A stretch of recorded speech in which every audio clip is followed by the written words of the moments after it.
There is a moment in every confrontation where the wrong man breaks. He fills the space with words because silence feels like surrender. He explains himself, justifies his position, negotiates from a place of fear. Most people never notice this pattern until the moment it costs them something real.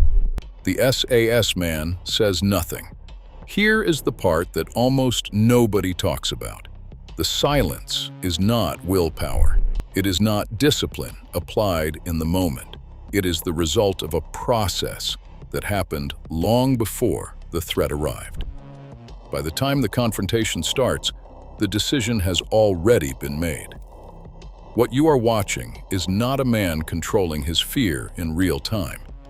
You are watching a man who already processed it weeks earlier in conditions most people will never experience. On the 30th of April, 1980, 6 armed gunmen seized the Iranian Embassy at 16 Prince's Gate in Kensington, London. 26 hostages were inside. Police negotiators worked the phones. Politicians held meetings. Journalists set up on the pavement. The entire apparatus of a modern crisis response was generating activity, statements, the appearance of progress. Across the street, 19 SAS soldiers waited in silence. 6 days. They rehearsed on a replica floor plan. They knew every room, every door, every entry point. They ran the assault until it became automatic. One hostage was shot on the 5th day. The pressure to move was enormous. The men absorbed it and kept waiting. When the order came through at 7:23 p.m. on the 5th of May, 1980, the building was cleared in 11 minutes. 5 of the 6 gunmen were killed. All remaining hostages survived. 11 minutes built from 6 days of silence. That is not luck. That is a specific psychological state that the SAS built deliberately, and the way they built it reveals something that applies far beyond a military context.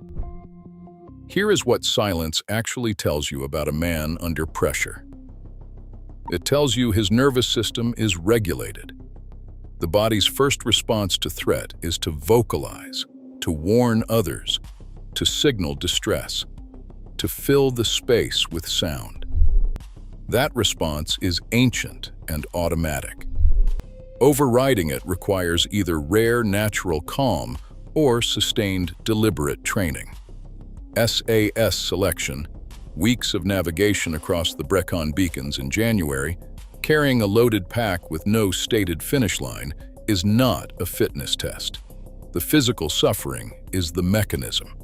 What the process actually measures is whether a man can maintain a quiet, internal state when everything external is demanding he fall apart.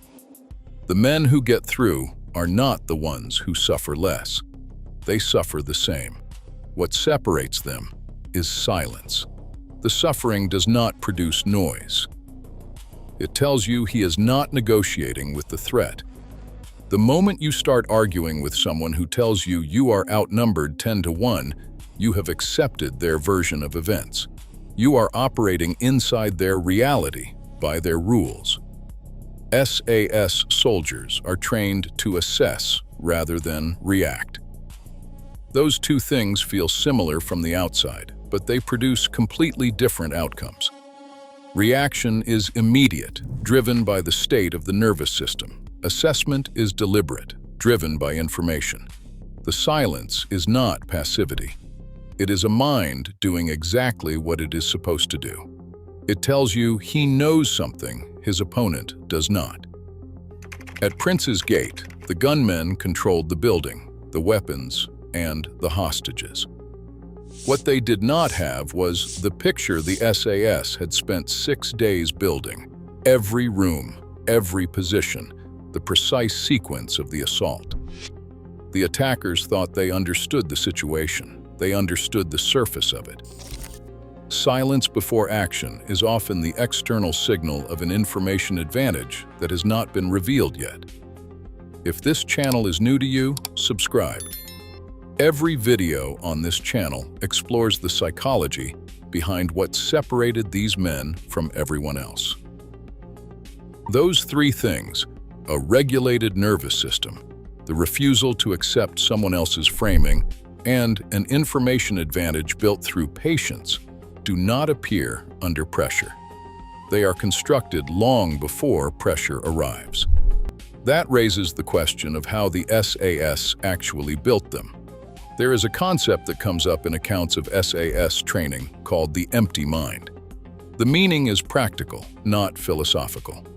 A mind full of fear, doubt, and internal argument processes slowly. It hesitates, revisits decisions already made, and gets in its own way. A cleared mind is not an empty one. It is a mind with enough space to receive new information and act on it without self-preservation interfering with every step. Men who have completed SAS selection describe a specific shift that happens somewhere in the process. At some point, the internal argument stops.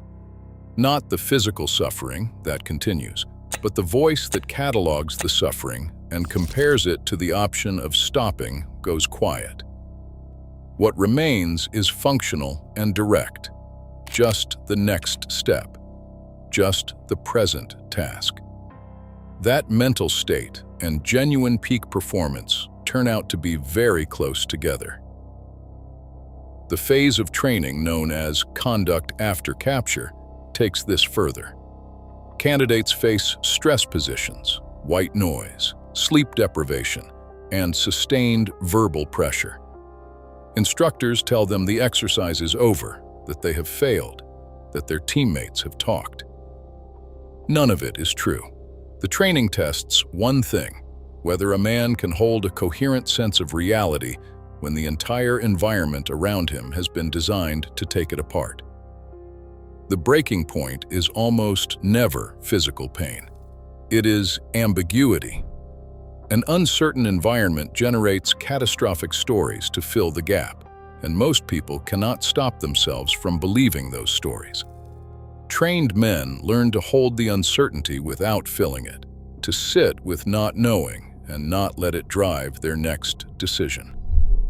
The man who can do that under sustained pressure is operating at a level most people never reach and never train for. The men who complete selection are not men who felt nothing. They felt the same fear and exhaustion as the men who stopped. What they had was the ability to find a still point inside that experience and keep operating from it. The silence. They give under interrogation, under pressure, in the 6 days before an assault, is not the absence of something. It is the product of a decision made long before the moment, somewhere in the hills in the dark, that the outside world does not get to determine who they are. The man who tells you that you are outnumbered 10-1 is making a reasonable calculation. Numbers produce fear, and fear produces surrender. That chain works on most people. What it does not account for is a man who already heard those numbers, processed them, and moved on to the only question that matters. What do I do next? Look at what 19 men did for 6 days on a street in Kensington while the world watched and waited and talked. They were doing none of those things. They had already decided. So the real question is not whether you could stay silent in that situation. The question is whether you have done the work before the moment that makes the silence possible. Because by the time the confrontation starts, it is already too late to build it. If this kind of psychology interests you, the next video on this channel looks at how Special Air Service selection targets the ego specifically. It also explains why the candidates who look most prepared are often the first ones sent home.